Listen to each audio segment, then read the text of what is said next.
Seterusnya kita ke Kompleks Islam Putrajaya bersama penyampai Azizul Aziz. Silakan Azizul. Terima kasih rakan setugas di Studio 3. Assalamualaikum dan salam sejahtera.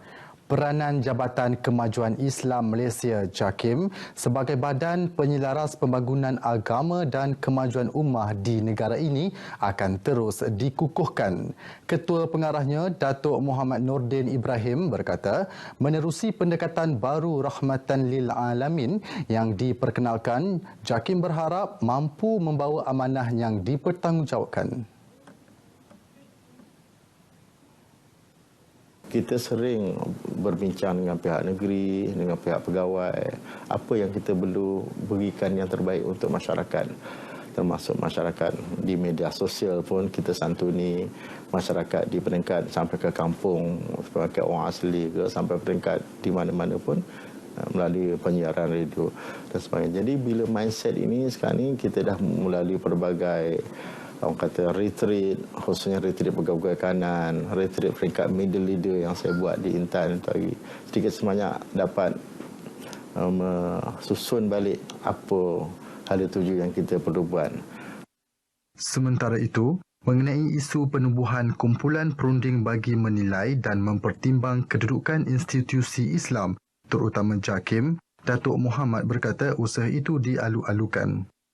Sebagaimana yang amat berhormat Perdana Menteri mengingatkan selalu supaya kita agensi agama ni, para ulama dapat memberikan gambaran ataupun nasihat Islam, kehidupan Islam yang sebenar dalam masyarakat, termasuk penghayatan nilai. Sebab nilai dan akhlak itu sangat penting, hasil daripada kita, akidah kita yang betul, ibadah kita yang sempurna, dan perlu diterjemahkan dalam bentuk akhlak yang baik supaya dapat dilihat Islam itu sebenarnya agama yang cukup harmoni, cukup baik dan dapat jadi contoh pada seluruh masyarakat. Beliau ditemui di pejabatnya di Putrajaya bagi mengulas peranan JAKIM di bawah pucuk kepimpinan yang baru. Mencari yang halal adalah fardu buat umat Islam.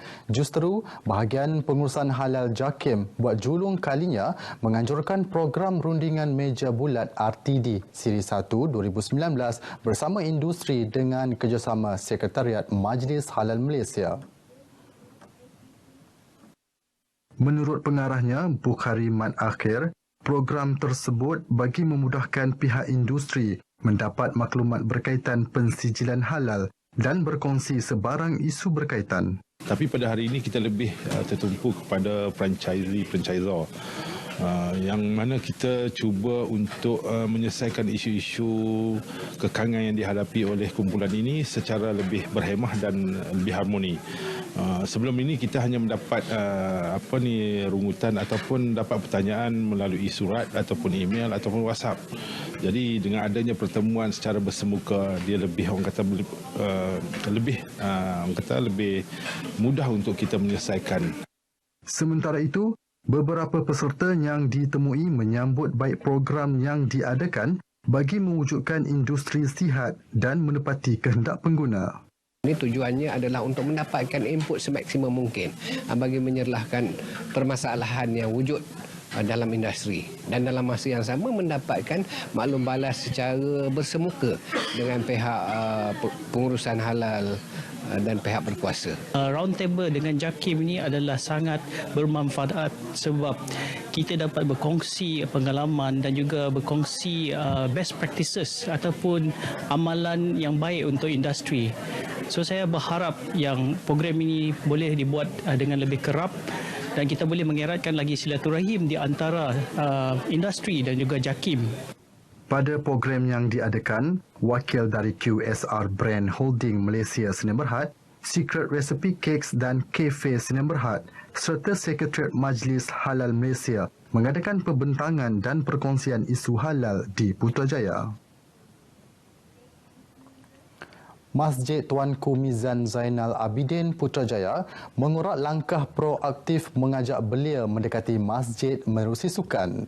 Melalui sekretariat tersebut, pihak masjid bekerjasama dengan Akademi Futsal Putrajaya, Aku Putra, untuk melatih pelajar bawah 16 tahun dari sekolah menengah sekitar Putrajaya yang berpotensi.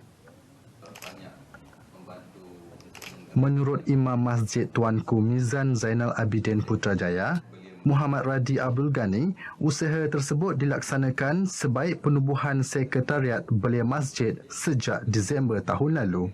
Anak-anak muda kita yang bukan hanya aktif dengan aktiviti-aktiviti luaran fizikal semata-mata, tetapi dalam masa yang sama juga kita mengambil ruang dan juga peluang untuk memasukkan kekuatan jiwa dan juga rohani kepada anak-anak muda kita, belia kita, supaya anak-anak muda kita, belia kita bukan hanya kuat secara fizikal, tetapi juga mereka mempunyai kekuatan secara rohani, iman mereka, agama mereka. Beliau ditemui pada majlis penyerahan jersey kepada pasukan Aku Putra Futsal kepada kesemua pemain di Putrajaya. Bagi pengasas dan pengurus pasukan Aku Putra Futsal Putrajaya, Muhammad Shah Ismail, peluang keemasan sebegini memberi suntikan motivasi kepada pemainnya untuk memberikan yang terbaik.